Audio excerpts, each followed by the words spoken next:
ஆசாத் சாலி அவர்களே, நீங்கள் சொல்கின்ற விடயங்களை வைத்து பார்க்கின்ற பொழுதும் சிவில் சமூக செயற்பாட்டாளர்கள் சிலர் காதிகளுக்கு எதிராக பல்வேறு முறைப்பாடுகளை செய்திருந்தார்கள். அதில் நியாயமான பல காரணங்களும் இருந்தன, அதனை நீங்களும் ஏற்றுக்கொள்கிறீர்கள்.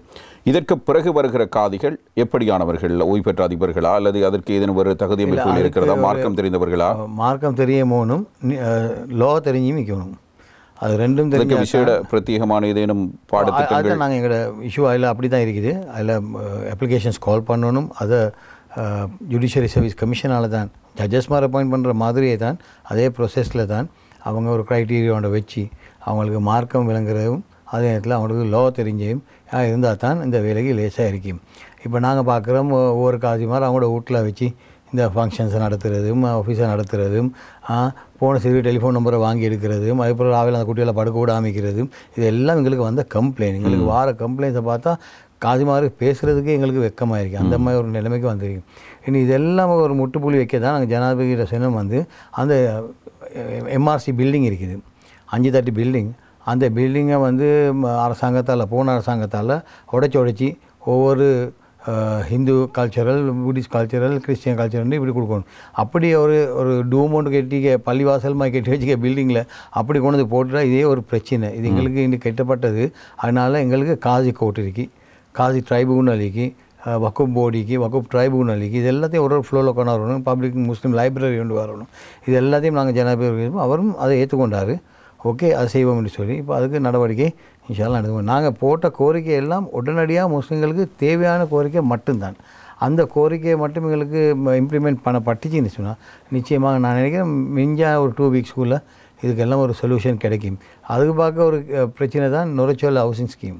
இல்லை, நான் இந்த விடயத்துக்கு வரேன். நீங்கள் பாராளுமன்றத்தில் இதை பற்றி ரிஷாட் பதியுதீன் அவர்கள் பேசுகிற பொழுது இது தொடர்பில் 2 அறிக்கைகள் இருப்பதாக பேசப்பட்டது. ஒன்று அமைச்சர் அலி சப்ரி அவர்கள் முன்வைத்திருக்கிற அறிக்கை, அதனிடத்தில் இப்பொழுது ஏனைய மக்கள் பிரதிநிதிகள் பாராளுமன்ற உறுப்பினர்கள் தயாரித்திருக்கிற அறிக்கை.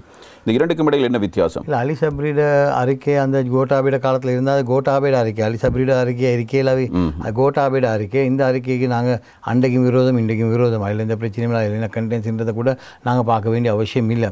எங்களையே பொறுத்தளவில் எங்களையே கைட் பண்ணக்கூடிய ஜமீத்துல் உலமா அவங்களோட ஒரு இதில் இருக்கணும்.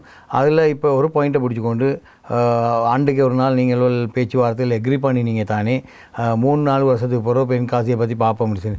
நான் சார் அன்றைக்கு இருந்த நிலைமை அப்படி தானே, டோக்க தலையில் வச்சுக்கொண்டு 70 செல்லுமாய் நடந்தது தானே, 1 country 1 law அப்படியெல்லாம் சட்டம் மனுஷரை போட்டு பார்த்து வச்சுக்கொண்டு இப்போ போல் எவன் பயப்பட மாட்டான். எல்லாரும் பயத்தில் தான் அது அந்த மாதிரி ஒரு வார்த்தை சொல்லிப்பாங்க. ஆனால் இப்போ யார் இதை கேட்டது கேட்குறாங்க. அந்த நேரத்தில் அப்படி ஒரு போஸ்ட் கொண்டு ஃபாயிஸ் முஸ்தபாக்கு அவங்க பவரை கொடுத்தாங்க. நெகோசியேஷன் பண்ணி தான் 7ஆம் மாட்டில் அவங்க கோட்டாபய ராஜபக்சே இன்சிஸ்ட் பண்ணுறாருன்னு சொன்னால் இப்படி, அலி சப்ரி இன்சிஸ்ட் பண்ணுறாருன்னா இப்படி, நீங்கள் அப்படி ஒரு வார்த்தை சரிங்க பிறகு பார்ப்போம் 4-5 வருஷம் பார்ப்போம் என்று சொல்கிறது. அது என்ன அந்த காலத்தை இவங்களோட பீரியடை கடத்தி கொள்ளணுமே, அதுக்காக வேண்டி இவங்கள முடிச்சு கொள்ளையும் தேவையில்லை.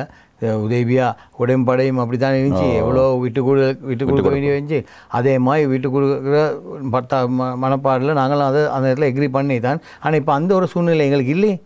இப்போ அது முடிஞ்சு, அது அல்லாவுடைய ரஹமத்தும் பரக்கத்தும் இவங்களுக்கு துண்டை காணும் துணியை காணும் ஓட வந்துச்சு.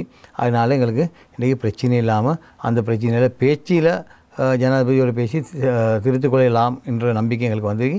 அதில் நாங்கள் பேச்சுவார்த்தை பண்ணியதில் ஒரு ஐட்டத்தில் சரி ஜனாதிபதியில் ஒரு ஆர்கியூமெண்ட்டோ ஏழாயின்ற வார்த்தை வரல, எல்லாம் ஓகே செய்யலுமானது தான் வந்திருக்கு. இப்போ நடவடிக்கை நடந்தும் போகுது. இந்த பேச்சுவார்த்தைக்கான ஆரம்பம் நீங்களா ஜனாதிபதியா? ஜனாதிபதி உங்களிடம் சொல்லி நீங்கள் பேச்சுவார்த்தை கடிதம் அனுப்பினீர்களா? எந்த ஒரு ஜனாதிபதியும் பிரச்சனையை அழைப்பிச்சிருக்கிறீங்களே. ஸோ நாங்கள் எங்களோட பிரச்சனையை சொன்னதான், நான் எழுதி போன லெட்டருக்கு தான் எனக்கு மறுமொழி வந்து உடனடியாக இந்த டிஸ்கஷனுக்கு. இப்போ நான் எழுதின போகிற ஜமீத்துல் உலமாவும் எழுதினாங்க, அது மாதிரி மற்ற சிவில் சொசைட்டியும் நாங்கள் எழுதினாங்க.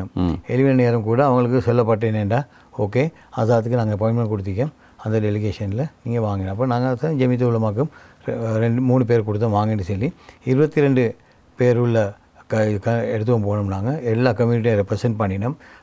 நல்லா மாஷா அல்லாஹ் எந்த பிரச்சனையும் இல்லாமல் நல்ல முறையில் அந்த பேச்சுவார்த்தை பேர்த்து எல்லோரும் ஒரு சாட்டிஸ்ஃபேக்ஷன். வளமையாக ஜனாதிபதியை மீட் பண்ணிட்டு வரப்போல் அவர்கிட்ட மூச்சார் இல்லை, அவர் அப்படி சரியில்லை, அப்படி தரல, அவர் பார்க்குற மாய் பேசின மாகி செய்ய மாட்டான் போல தான் அப்படி தானே பேசுவாங்க. அப்படி இல்லை, இந்த பேச்சுவார்த்தை பேசிட்டு வெளியே வரப்போல் அவ்வளோ பேரும் சந்தோஷத்தோடு எல்லோரும் ஒரு குரூப் ஃபோட்டோவும் எடுத்து எல்லோரும் சந்தோஷமாக வந்தாங்க. ஒரு நம்பிக்கை கொடுக்கப்பட்டுச்சு ஜனாதிபதிகளால். எனக்கு நாங்கள் ஒவ்வொரு பாயிண்ட்டு அந்தந்த எக்ஸ்பர்ட்டுக்கு கொடுத்தோம் பேச.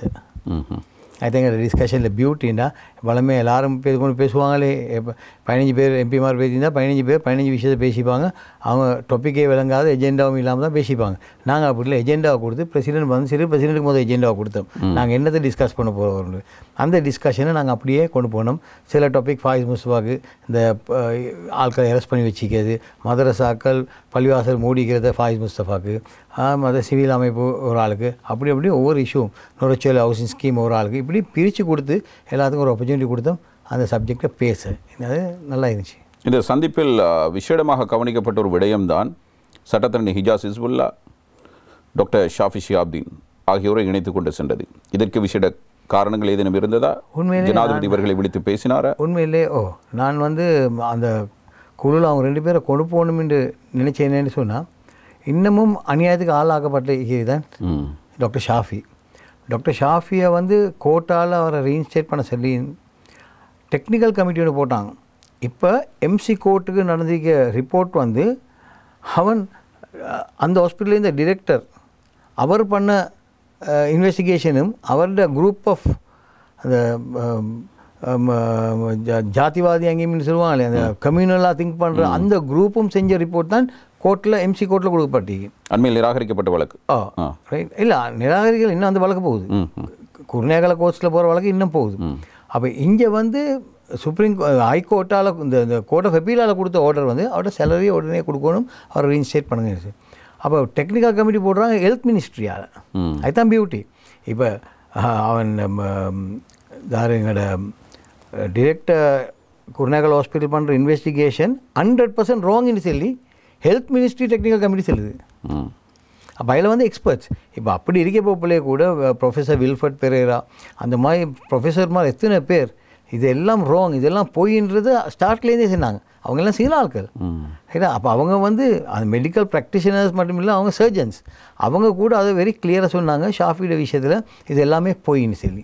அப்போ இந்த எந்த அளவுக்கு கொண்டு போனால் சன்ன பெறா இந்த சன்ன ஜெயசுமன், விமால் வீரவன்ஸ், உதய கம்மாம்பில, ஜெயந்த சமரவீர அந்த மாதிரி ஒரு குரூப் ஒன்றே சேர்ந்து அதனாத் மெதனாத் கொத்தனாத் ரத்தனே எல்லாம் சேர்ந்து தான் இதை அச்சாராக்கி போட்டு சிங்கள கம்யூனிட்டி எழுப்பாட்டி எடுத்து எல்லா முஸ்லீம் பார்லிமெண்டேரியன்ஸ் எம்பி கவர்னர் எல்லாம் விலவங்க நினைச்சுனாங்க. நாங்கள் துட்டுதேக்கே அதை உடனே வேலையை நாங்கள் வீட்டுக்கு பேத்துட்டோம். ஆனால் இன்றைக்கி ரத்தனுக்கு என்ன ஆச்சு? அவர் 6 மாதம் பார்லிமெண்ட் பேத்துட்டு அவங்களோட கட்சிக்கு திரும்ப அந்த போஸ்டர் கொடுத்துருவோம் அந்த ஆரையும் போட்டுக்கோங்கன்னு சின்னவர் இன்றைக்கு போகலான்னு சொல்லி இது பண்ணிக்காரு. அதுதான் அவருக்கு எங்களுக்கு உள்ள வித்தியாசம்.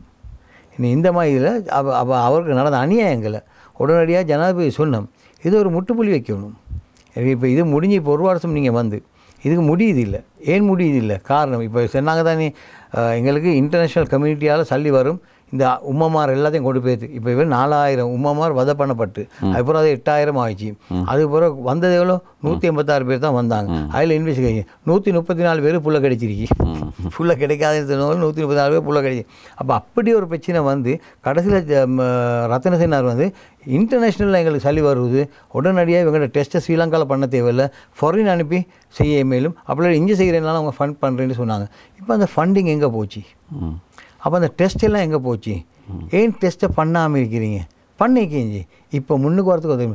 இப்போ முந்தி வந்து நடந்து வந்து இந்த பிரச்சனை வந்து பிளப்பினாரே பிடிச்சி நெசுக்கி விட்டு ஷாஃபி வந்து பொம்பளையிட கடைசியில் இந்த மஹிந்த ராஜபக்ச சொன்னாரா இதுக்கு பெரிய கம்பன்சேஷனோட கொடுக்கணும் என்று சொன்னத்தோடு ஆம்பளை எல்லாம் பேசுகிறான் கிளைம் பண்ண. இப்போ ஆம்பளை பொம்பளை ஆகிட்டான் பேத்து எல்லாரும் கிளைம் போடுறதுக்கு பார்த்தாங்க. கடைசியில் என்ன ஆச்சு?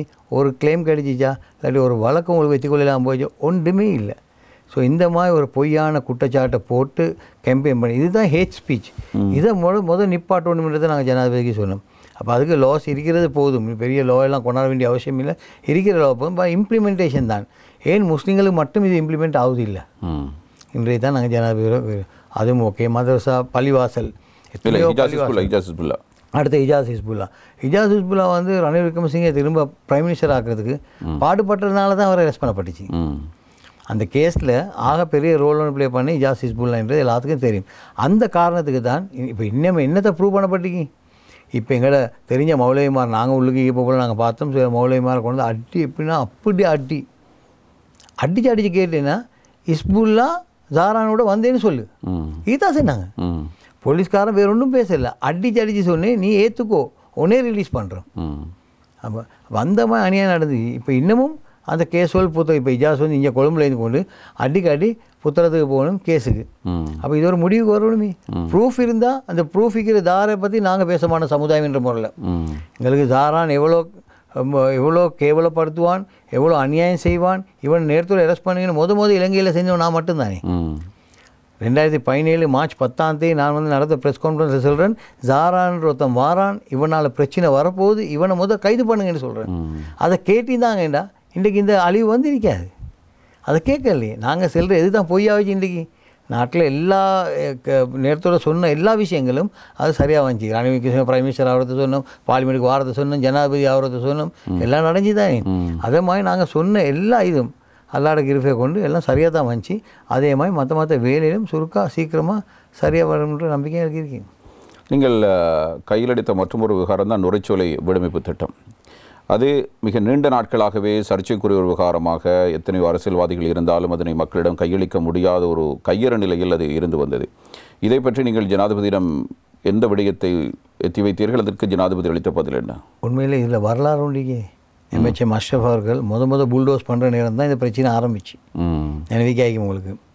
அப்போ அந்த பிரச்சனையிலேருந்து வெளியே வந்து ஃபேரியல் அஷ்ரஃப் அதில் மினிஸ்டராகி அவரோட லீடர்ஷிப்பில் தான் அந்த வீடெல்லாம் கெட்டப்பட்டுச்சு. அந்த வீடு அவள் கெட்டின சிறுக்கு அடுத்த தேர்தலில் பெரிய ஒரு விக்டரி ஒன்று எடுத்துருவான்னு எங்கள்கிட்ட அங்கீகிற அரசியல்வாதிகள் நினச்சி தான் இவ்வளோ பிளாக்கையும் கொண்டு வந்து போட்டு இவ்வளோ அநியாயத்தையும் காத்து இந்த அந்த 500 வீடு மட்டும் இல்லை இருப்பான், இல்லை, இது ஒரு டவுன்ஷிப். இது ஒழுங்காக வீடியோ பண்ணி மக்களுக்கு காட்டினா அவ்வளோ பேரும் கையேந்து பதுவாக செய்வாங்க இந்த நிப்பாட்டினவங்க யாராக இருந்தாலும் கவலைன்னு. இன்றைக்கு அது அப்படியே இல்லை. நுரைச்சோலை வீடு 500 வீடுன்னு சொன்னதுக்கு என்ன, அங்கே எல்லாம் கதவு இல்லை, ஜன்னல் இல்லை, சானிடரி பேக் இல்லை, பாத்ரூம் ஃபிட்டிங்ஸ் இல்லை, டைல் இல்லை, எல்லாத்தையும் உடச்சும் போய்த்தாச்சு. அப்போ இப்போ ஸ்ட்ரக்சர் மட்டும்தான் இருக்குது பேலன்ஸ் ஆகி. அதில் பியூட்டி தெரியாமல் இருப்பதனால தான் பதுவா செய்யாமல் இருக்கிறார்கள். பாராளுமன்றத்துக்கு வந்து கொண்டு தான் இருக்கிறார்கள். அதுதான் சொல்கிறேன், மக்களுக்கு தெரியாதுன்னு சொல்லி இதை காட்டணும் மக்களுக்கு. அதில் பியூட்டி என்னென்னு சொன்னால் அது ஒரு டவுன்ஷிப்னு சொல்கிறேன். எப்படின்னா ஒரு ஹாஸ்பிட்டல், ஒரு மார்க்கெட், ஒரு கம்யூனிட்டி சென்டர், ஒரு பள்ளிவாசல், ஒரு ஸ்கூல், ஒரு ப்ளே கிரவுண்ட், அவ்வளோ உள்வாங்கின இடம் தான் அது. சரியா? அப்போ அவ்வளோ ஃபெசிலிட்டிஸ் ஒரு டிஸ்பென்சரியில் நின்று ஹாஸ்பிட்டலில் நின்று இருக்கின்றா நினச்சி பாருங்கள் எவ்வளோ பெரிய வேலை உண்டு. அது ஃபர்ஸ்ட் பிகினிங் ஆஃப் த சவுதி எய்ட். சவுதி சொன்னாங்க இதை கம்ப்ளீட் பண்ணி டெலிவர் பண்ணிட்டோம்னு சொன்னால் அடுத்த 500 நாங்கள் தருவோம் உண்டு. கடைசியில் இருக்கிற 500 எத்தனை வருஷம் 14 வருஷம் அந்த வீட்டு திட்டத்தை கெட்டி போட்டு எந்த ஒரு ஜனாதிபதி மஹிந்த ராஜபக்சேக்கு சொன்னோம். அப்புறம் மைத்திரியோடு நாங்கள் ஒர்க் பண்ணோம். ஃபேரியல் அஷ்ரஃப் நாங்கள் எல்லாம் செஞ்சு எல்லாம் ஃபைனல் ஸ்டேஜ் கொண்டாட நேரத்தில் தான் அவசரமாக டிசால்வ் பண்ணி பட்டுச்சு. அதில் எங்களுக்கு கம்ப்ளீட் பண்ணிக்கொள்ள கிடைக்கல. அதனால் இப்போ அது பெரிய ஒரு இஷ்யூ ஒன்று இல்லை. அதில் கோர்ட் கேஸ் போட்டு 44 பேர் அப்பியராகி அதில் கொடுத்த ஜட்மெண்ட் எப்படின்னு சொன்னால் இந்த ஊடோவில் இலங்கையில் இருக்கிற ரேஷோ படியை கொடுக்க சரி. அப்போ இது ரேஷோ படி கொடுக்குற ஊடு இல்லை. இந்த ஊடு கெட்டப்பட்டு சுனாமியால் பாதிக்கப்பட்ட ஆட்கள். அப்போ அங்கனைக்கு 303 சுனாமி விக்டிம்ஸ் இருக்கிறாங்க. இப்போ நான் ஜனாதிபதி வச்சே அப்படின்னு சொன்னால் 303 சுனாமி விக்டிம்ஸ் கொடுத்துட்டு 197 பேலன்ஸ் ஆகும். இந்த 197ல் 3 கம்யூனிட்டியும் பிரிப்போம். சிங்களன் டைமில் முஸ்லீம் கம்யூனிட்டி 3க்கும் பிரிச்சுட்டோம்னா அப்போ 303 பேருக்கு கொடுத்த மாய்மைக்கும் அடுத்த என்ன இப்போ இதை திரும்ப செய்கிறேன்னு சொன்னால் கெட்டதுக்கு பார்க்க செலவுக்கு இருப்பான். அப்போ கெட்டதுக்கு பார்க்க செலவை நாங்கள் எங்கிட்ட பண்ணுறேன்னா சவுதி அம்பாசிடருடைய கைச்சன் அவர் உண்மையிலே ஒரு திறமசாலி உண்டு, யங் அம்பாசிடர் உண்டு. அவர் என்னோட மிச்சம் பேசிட்டு சொன்னார் உண்மையில் இதெல்லாம் கொடுத்துருந்தால் பிரச்சனை இல்லை, திரும்ப நீங்கள் என்ன செய்யணும்னு சொன்னால் நீங்கள் எலோகேட் பண்ணுங்கள் வீடு எல்லாத்துக்கும் எலோகேட் பண்ணி இவங்களுக்கு இந்த வீடு வருது சின்ன பொருள் எங்களுக்கு இனிஷியேட் எடுக்கல. திரும்ப அதை பேச நிப்பாட்டி செஞ்ச போகிற முறை வந்தால் திரும்ப இன்னொரு 15 வருஷம் இல்லாமல் போச்சுன்னா அந்த சல்லியை நாசமாக நாங்கள் ரெடி இல்லை. எப்படி வந்தால் நாங்கள் உங்களை கூட்டியும் பேசுகிறேன், இதுக்கு நான் எய்ட் எடுத்தாரன் ரீகன்ஸ்ட்ரக்ட் பண்ணுறதுக்குன்னு சொல்லிக்கார். நான் அதை ஜனாதிபதியும் சொன்னேன். இனி அதை எல்லாத்துக்கும் பார்க்க நீங்கள் இந்த சுனாமி வீடு அது கொடுப்பாடுன்னு சொல்லுங்களே. அதில் ஃபர்ஸ்ட் எஜெண்டாவில் போட்டோம் உங்களுக்கு தெரியுமா வேர்ல்ட் முஸ்லீம் காங்கிரஸ் அவங்க எந்த பீரியடில் தான் அந்த இஸ்லாமிக் கான்ஃபரன்ஸ் ஆர்கனைஸ் பண்ணி வேணும். ஆளுநராக இருந்த போது நான் ஆளுநராக போகல. ஃபர்ஸ்ட் ரவுண்ட் ஆஃப் மீட்டிங்ஸ் எல்லாம் என் ஆஃபீஸில் தான் நடந்துச்சு, ஹோட்டலில் நடந்துச்சு. எல்லாம் செஞ்சு கொண்டு முடிய காலம் தான் முசாமியில் நான் ரிசைன் பண்ணுறதோட ஆளுநராக கொண்டாடுறாங்க. அங்கனைக்கு வந்து பூந்தார் ஒரு அப்துல் காதர் ஒன்றும் சேர்ந்து இவங்க 2 பேரும் சேர்ந்து தான் இந்த கான்ஃபரன்ஸை ஆர்கனைஸ் பண்ணாங்க. ஆர்கனைஸ் பண்ணி பெரிய ஒரு பிரிண்ட் அவுட் ஒன்று எடுத்து $5 million மைத்ரிபால சிறிசேனக்கு கொடுத்தாங்க. கொடுத்து இவங்களோட என்ன நோக்கம் இருந்துச்சோ அல்லாஹ்வாலம், அதை நான் பேச வேண்டிய அவசியமும் இல்லை, தேவையும் இல்லை. எல்லாத்துக்கும் ஆட்கள் தாருன்னு தெரியும். ஆக்சுவலி நான் அதை சொல்ல வேண்டிய அவசியம் இல்லை. எது எப்படி போனாலும் என்ன நோக்கத்துக்கு அந்த சல்லி எடுக்கலைன்றது இன்றைக்கி எங்களுக்கு கேவலமாக பேசக்கூடிய ஒரு நிலைமைக்கு ஆளாகி நாங்கள் இந்த பணம் கடைசி மட்டும் கிடைக்கவில்லை. கிடைக்காத காரணம் ஒன்று முசாமில் ஆளுநர், 2வது மஹிந்த ராஜபக்ச. இந்த 2 பேருக்கும் ஏன் கிடைக்கலைன்னா நான் பார்த்த டாக்குமெண்ட்டில் 2 பேருக்கும் கடிதம் எழுதிக்காங்க. சவுதி எம்பசியால் வேர்ல்ட் முஸ்லீம் லீகால் எழுதிக்காங்க. எப்படி சொன்னால் 7 கொஸ்டின் கேட்டிருக்காங்க. எத்தனை கம்யூனிட்டிஸில் எஃபெக்ட் ஆகிக்கு, எத்தனை பேர் செத்துருக்கிறாங்க, எத்தனை பேர் பெர்மனன்ட் டிசேபிள் ஆகிக்காங்க, எத்தனை பேர் இன்ஜர்ட் ஆகிக்காங்க, தாக்குதல். அது டீட்டெயில்ஸ் கேட்டிருக்காங்க. கம்பன்சேட் பண்ண தானே, கம்பன்சேஷனோட கொடுக்க தானே அவங்க அந்த $5 million தான். மற்ற உங்களோட எந்த அக்கௌண்ட்டுக்கு இந்த சல்லியை நாங்கள் ட்ரான்ஸ்ஃபர் பண்ணணும். அப்போ எல்லாரும் அவங்கவுங்களோட அக்கௌண்ட் திறக்க பார்த்தாங்க. அவங்கவுங்களோட கவர்னர் அக்கௌண்ட் உண்டு, அப்படி இல்லாட்டி பிரசிடென்ட் அக்கௌண்ட்டு, அப்படி இல்லாமல் செய்யலை. அந்த கடிதம் 2க்கும் ஆளுநராக இந்த முசாமில் ரிப்ளை பண்ண ஏண்ட ஆஃபீஸில் இருக்கிற ஃபைலை கலந்து கொடுத்துறானோ அவரோட கைக்கு முசாமிலுக்கு. ஏண்ட கவர்னர் ஆஃபீஸில் இந்த ஃபைலை தான் அவருக்கு கொடுக்கப்பட்டுச்சு. அந்த ஃபைலை வச்சு தான் இவங்க வேலையை செஞ்சுட்டு அந்த லெட்டருக்கு இவங்க ரிப்ளை பண்ணலை. எனக்கு இவங்களுக்கு தெரியும் இந்த ரிப்ளையில் வந்து இவங்களுக்கு வாசி இல்லை. கான்ஃபரன்ஸில் மட்டும் தான் அடிச்சு கொண்டாங்க. எல்லாரும் கான்ஃபரன்ஸில் அடிக்க வேண்டியதை அடிச்சு கொண்டுட்டாங்க. இந்த கான்ஃபரன்ஸுக்கு வார சல்லி என்ன செஞ்சாங்க, இதை ரிப்ளை பண்ணிட்டா இதை அரசாங்கத்துக்கே நேராக பேத்துடும். அதே லெட்டரை இவர்கிட்ட ரிப்ளை வராத சுட்டி அவங்க திரும்ப ஒரு லெட்டர் எழுதுவாங்க பிரைம் மினிஸ்டராக இருந்த மஹிந்த ராஜபக்சேக்கு. அவரும் இதுக்கு ரிப்ளை பண்ணலை. அப்போ அது நியூஸில் கூட வந்து சவுதி அரசாங்கமே, சவுதி முஸ்லீம் லீக் செக்ரட்டரி ஜெனரலே அதை சொல்லியிருக்காரு, நாங்கள் கேட்ட வினாக்கு எங்களுக்கு முடிவு கிடைக்காதனால தான் நாங்கள் இலங்கைக்கு $5 million கொடுக்கல என்று. அது எல்லா மீடியாலையும் வந்துச்சு. இப்போ அதை தான் ஜனாதிபதி கொடுத்து காட்டின மீதான்னு சொல்லி அப்போ உடனே அதுக்கு ரிப்ளை பண்ண சொன்னார். அந்த ரிப்ளை நாங்கள் ரெடி பண்ணி கொடுக்கிறோம். எல்லாம் டீட்டெயில்ஸை கேட்டிருக்கேன், டீட்டெயில்ஸ் வந்துருக்குது. அதை ஜனாதிபதியோட சிக்னேச்சர்லேயே போட்டு கொடுத்து இன்ஷா அல்லாஹ் அந்த $5 million எடுக்கிறதுக்கு எல்லாம் அரேஞ்ச்மெண்ட் பண்ணி கொண்டிருக்கிறோம். வேறு என்ன முக்கியமான விடயங்கள் பேசப்பட்டது?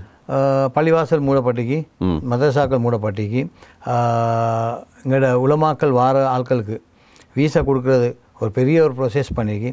இப்போ முஸ்லீம்களுக்கு மட்டும் டிஃபென்ஸ்குள்ளே தான் எல்லாம் எம்ஓடியால் தான் எல்லாமே நடக்கும். ஒரு புக் வந்தாலும் எம்ஓடி அப்ரூவல் வேணும், ஒரு வீசா இருக்கிற எம்ஓடி அப்ரூவல் வேணும். இப்போ முந்தி அது இருந்துச்சு தான், அது எப்பயுமே ப்ராப்ளமாக இருக்கல.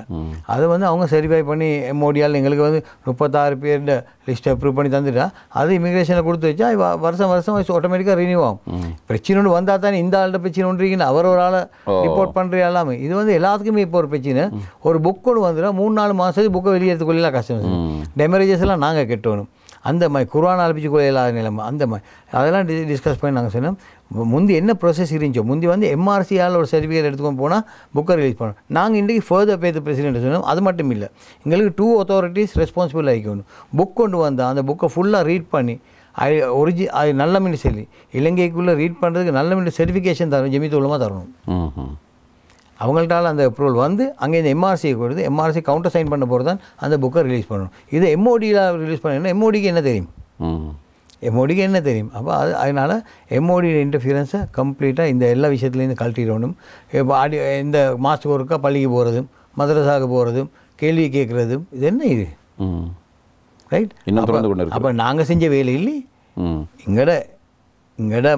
இங்கட இனத்தை சேர்ந்த கொஞ்சம் பேர் சேர்ந்து காசுக்காக வேண்டி செஞ்ச ஒரு வேலையை அது தாட்ட கண்ட்ராக்ட் செஞ்சேன்னு இப்போ வெளியே வந்து தான் இருக்கு. இன்னும் அதை வச்சுக்கொண்டு எங்கள்ட மேலே அடிச்சு கொண்டிருக்க வேண்டிய அவசியம் இல்லை. செஞ்சவங்களை அரெஸ்ட் பண்ணவும் இல்லை, செய்ய உதவி பண்ணவங்களும் இல்லை. இன்றைக்கி சும்மா இருக்கிற பாமர மக்களை கொண்டு போய் வச்சு ஒரு சார்ஜும் இல்லாமல் 300-400 பேர் இருக்க தான் செய்கிறாங்க. இத்தனை பேர் இன்றைக்கி ப்ரிசன்லேயே மௌத்தா போய்த்திருக்கிறாங்க.